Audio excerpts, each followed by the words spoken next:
Eu já fui um fanático no passado. Consciência Vlog BR.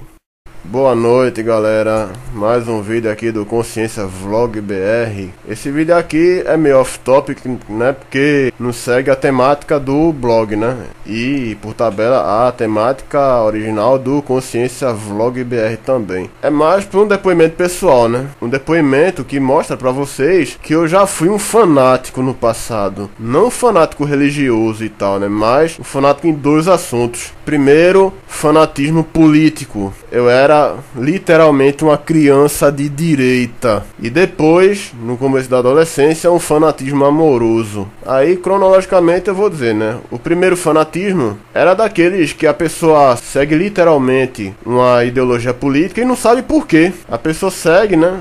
Aquela ideologia política e acha que tá certa, talvez porque é naturalmente certa, né? A pessoa deve pensar. Era eu assim nos idos de 1998. Quando eu tinha o quê? 11 anos. Era pequeno demais pra falar de política, ter um discernimento racional de questões políticas, né? E naquele ano eram eleições para presidente, né? O líder era Fernando Henrique Cardoso, né? Que, como todo mundo sabe, tá se candidatando à reeleição. E o segundo lugar era Lula. Eu defendi FHC e Jarbas Vasconcelos aqui em Pernambuco, que está se candidatando a governador pela primeira vez, se eu não me engano. E José Jorge, que está se candidatando a senador. Aí era Fernando Henrique, Jarbas e José Jorge, os candidatos da direita. E como adversário de Jarbas era Miguel Arraes, né? Aí eu defendia Fernando Henrique Cardoso, Jarbas Vasconcelos e José Jorge com um fanatismo desgraçado. Eu defendia que assim, que era, como era de direita, era o candidato certo. Isso era a ideia que se trazia através da Globo e da revista Veja, né? Que eu adorava ler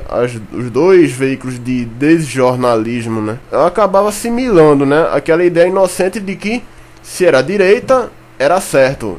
Se era esquerda, era errado. O maniqueísmo, né? Se era direita, era do bem. Se era esquerda, era do mal, do demônio, do capeta, Satanás, né? Aí eu tinha aquela mentalidade, né? E era criança, claro. Aí eu dizia coisas realmente estúpidas, né? Que Miguel Arraes ia implantar o comunismo aqui. Que Lula ia implantar uma ditadura comunista aqui, né? Se bem que não existiu, né? Realmente uma ditadura comunista, mas sim ditaduras socialistas históricas autoritárias pelo mundo. Era aquele mesmo papo que os reaças da época de João Goulart, que apoiaram o golpe militar de 64, diziam que a esquerda era o mal, era a ameaça comunista, a desgraça socialista que ameaçava a ordem, a paz no Brasil, aquela coisa toda, né? Eu era praticamente dessa laia, só não defendia a ditadura mesmo, né? Eu me lembro, né, dos diálogos que tinha com minha tia, que é ou era petista, né? Ela defendia e pior que ela levava a sério o que aquele pirraia de 11 anos dizia, né? Sobre Arraes ser um comunista safado,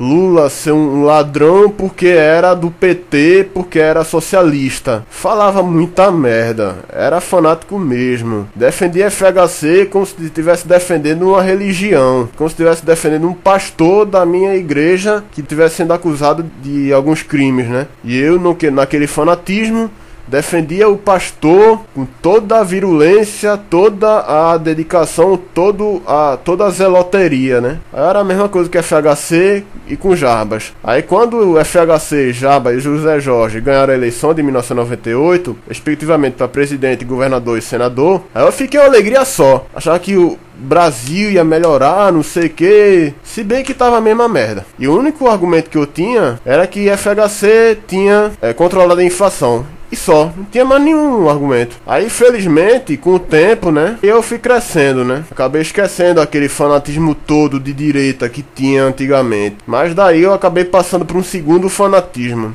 Um fanatismo amoroso. Eu fui apaixonado por uma garota, né, que é da minha idade e tal. Quando eu era adolescente, 14, 15 anos, né. Aí, por características bestas, Ah, ela tem o mesmo sobrenome que eu, que linda, ela tem a mesma idade. A gente estuda no mesmo colégio, que era o Cefet, né? Eu não vou dizer o nome dela, claro, até pra resguardar ela dessa memória constrangedora, né? Eu era daquele tipo fanático mesmo, que não queria ouvir quem me aconselhava do contrário, que eu tava me iludindo, que eu tava caminhando pra quebrar a cara, que eu tava caminhando de sofrer muito. Mas não queria ouvir ninguém. Era aquela paixão fanática, aquela obsessão, aquela ilusão de que ia namorar com ela algum dia, se bem que ela não me correspondia nem um pouco, nem como um amigo ela me queria, né? Aí foi passando até que ela realmente me deu um fora pesado. Enfim, ela se tocou, né, que aquele pirra ali, né, tava sendo um encosto pra ela, literalmente um encosto. Ela se tocou, deu um fora pesado, mas eu fiquei naquela babaquice, naquele fanatismo por mais 3 meses ainda. Mesmo ela tendo me dado um fora pesado, ainda tinha aquela ilusão de que ia namorar ela um dia. Isso fiquei o quê? 3 meses. Mas ela pediu desculpas depois, eu acabei voltando a babaquice da paixão fanática de novo, né? Se bem que é uma coisa bem mais moderada e tal.